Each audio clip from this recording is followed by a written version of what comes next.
You ready? Boss. All right, let's call the meeting to order for Monday, November 17th, the Angola Common Council regular meeting.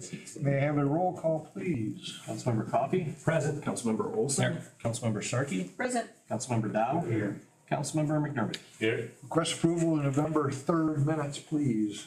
So moved. Second. Motion second, any discussion? All those in favor signify by saying aye. Aye. Opposed? Unfinished business, ordinance number 1793, 2025, an ordinance amending the Angola Municipal Code, Title 10, Vehicle and Traffic, Chapter 10.25, Parking on Joe Wheeler Street, second reading. Move to approve. Second. Motion second, any discussion? All those in favor signify by saying aye. Aye. Those opposed, do we have any other unfinished business this evening? Hearing none, we'll move right on to new business, ordinance number 1794, 2025, an ordinance amending the City of Angola, Indiana Employee Handbook, Payroll Standards, Canine Care Pay for first reading. So moved. Second. Motion second, discussion? I have one question, Ken. The only dog we have are narcotic detection dogs. That's the only type we have. We have narcotic and we have search or, yeah. But so this one says just the narcotic detection dog. Is Okay. there a reason why we're not doing for both? Well, all of our dogs are narcotic and then they have additional on top of that, but they start off with just narcotics. And then if we need like an aggressive dog, in addition to that, they would train that into the dog. I just want to make sure we had every dog, the kind of person who's taking care of the canine position, that's the same benefit here. Correct. All right, I'm good. Yep, if the dog is owned by the police department or the city of Angola, that's what we're gonna reference. Are we doing this because of some regulation or because it's more fair or? Regulation. We needed to adjust our policy to comply with current regulation. Okay. Any other discussion? Call the question. All those in favor signify by saying aye. Aye. Those opposed, resolution number 2025-896, a resolution providing for the transfer appropriation for the City of Angola for the general fund and forward to the Common Council for their action and passage pursuant to IC 6-1.1-18.6. Move to approve. Second. Any discussion? Hearing none, all those in favor signify by saying aye. Those opposed, request approval of the LPA consulting contract for RPR inspection services for warning and regulation sign replacement for various local streets within city limits in the amount of $54,000 with Fleece and Vanderbrink. Engineering approval contingent on NDOT approval of the contract. The floor is yours. Thank you, Chad Salzwetter with Fleece and Vandenbrink. And as the mayor said, I'm here to present and answer any questions that you may have on that in that agreement. To give you a little bit of a background or a little summary of the agreement, it's essentially a boilerplate agreement where NDOT uses a very similar agreement for their design services, inspection services. And for this agreement, as it says, it's for $54,000. It's a not to exceed for construction inspection services. And this type of funding for both the design services and the inspection services is 90-10. So the city would pay $5,400 of that $54,000. The project is scheduled to bid in February of 2026. We have all the 25 documents that NDOT requires you to submit for tracings. That's all been submitted. The NDOT area engineer set a completion date for the contractor of November 30th of 2026. There are 1,339 signs that will be replaced, warning and regulatory signs that will be replaced. And those are signs that are within the city's right of way. So any NDOT signs would not be covered under this project. There is the anticipated construction cost is approximately $270,000. When we submitted the application, we applied for construction costs of approximately $360,000. So I like to make sure that we request a little bit more than what we may need because we don't know how bids may come in, what may happen with unit prices at that time. As far as submitting the documents, right now, we're waiting on what NDOT would call the CIB, the Contract Information Book. So once they have that prepared, it's essentially the project manual that all the bidders are gonna see when they go to bid the project, along with a lot of other documents as well. But they usually send it to us. They give us 48 hours to review it and get it back to them.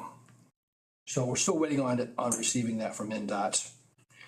One of the requirements that we have, and now it actually it's not a requirement anymore in the state of Indiana, is we are required to include a DBE, disadvantaged business entity, in our agreement for 3% of the 54,000. So Apex is the firm that we will be using to meet our DBE goal. I can answer any questions if anyone has any. We got it done. We're just replacing the signs. We're not replacing posts and those things, right? Correct. Okay. Posts are all in good shape and meet current requirements, so we didn't I replace. just anticipated getting yelled at from patrons where there's somebody dug up in their yard. I didn't think that was the case, but I wanted to ask. Correct. We're not planning on replacing any posts. These are the reflectivity issue.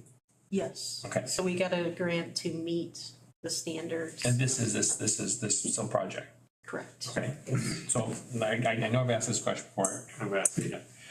The North Wayne project. That will we eventually, when that is finished, will we have to do the same thing for the signs that are going up North Wayne to adjust that aspect? No, we don't own those signs. INDOT owns that sign, all the signs along All the way there. North Wayne. Yeah, and because we're partnering with INDOT on that project, it'll be part of that project for anything that needs replaced or shifted and anything because of that. There's always some shifts. Correct, yes. And the other question is that you said that this is not kind of the NDOT signs in the city. Any signs within NDOT right away would not be replaced. Those would be NDOT's responsibility. Are those going to be replaced also based on the reflectivity? INDOT has went through and replaced some of them. I don't know their timeline, or where they're at, but I've noticed like some around the mound got replaced this summer. So I think they have to meet the same standards we do. There's ways that you can test the signs, things like that. We were awarded this grant, so we're starting fresh, so we know that it meets. And this is my last question. As I've been driving around, we have clearly placement of some sign locations are in danger zones because hit by semis or something like that. I'm thinking the one in particular is one as I'm turning left off of Wayne Street going up Harcourt. That it's beaten up all the time. Is there any thoughts of maybe adjusting the position where it's at so it's a little less likely to get clubbed by someone? We certainly could. I think we would want to do that with in-house with the street department ahead of this project. Okay. So this project is just literally swapping them out. But if you have a list or ideas of hey, look at these, get those to me and we'll definitely look at them. If they're not ours, I can email NDOT and say, hey, you've replaced this sign 12 times. Yeah. We'll at least pass that info on, but Certainly think about it. Yep. Entertain a motion. Move to approve. Any discussion? All those in favor signify by saying aye. Aye. Those opposed? Thank you all. Request approval of the 2026 agreement for services with the Steuben County Economic Development Corporation in the amount of $62,500. Move to approve. Second. Any discussion? Hearing none, all those in favor signify by saying aye. Aye. Those opposed? We request approval of the Uniform Conflict of Interest Disclosure Statement for our very own Amanda Cope. So moved. Second. Motion is second. Any discussion? Hearing none, all those in favor signify by saying aye. Aye. Those opposed? The clerk treasurer's depository statement and cash reconcilement for the month ending October 2025 is presented for council's information. Reports, clerk treasurer. Friday afternoon late, we received our 1782 notice for the 2026 budget. Our budget was approved in full and the tax rates were set at what we passed in our ordinance, so we are good to go for next year. That's all I got. The end of a very long budgeting season comes to a close. Kim, you got anything for us? I do not. Sue? Yes, sir. Amanda? Just an update on the Pokagon utility project. So that is under construction, moving forward. Haven't had any issues with Kokosine. I think they're doing a really good job. We fielded several phone calls from residents along the route, asking about utility connections. So I've told them, kind of what you guys have talked about, that you've approved to waive connections for 2 years, but we're looking at starting that in 2027 when the project is over. So there is interest. By and large, all of the comments have been positive. Very few negative comments so far, but Water or sewer or both? both. Okay. Yeah, both. I would say more water questions than sewer, surprisingly. Anything else? Chief? I have nothing, sir. All right, request approval of balance of accounts payable vouchers, $77,096 to $70,317, totaling $867,878.91, which includes interfund transfers of $122,055.00. Yeah, go ahead, Steph. So moved. Second.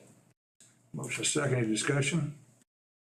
All those in favor signify by saying aye. Aye. Opposed? Any other new business for this evening? Going once, going twice. Next common council meeting will be Monday, December 1st. With that, we are adjourned. Thank you very much. Yeah, put it on.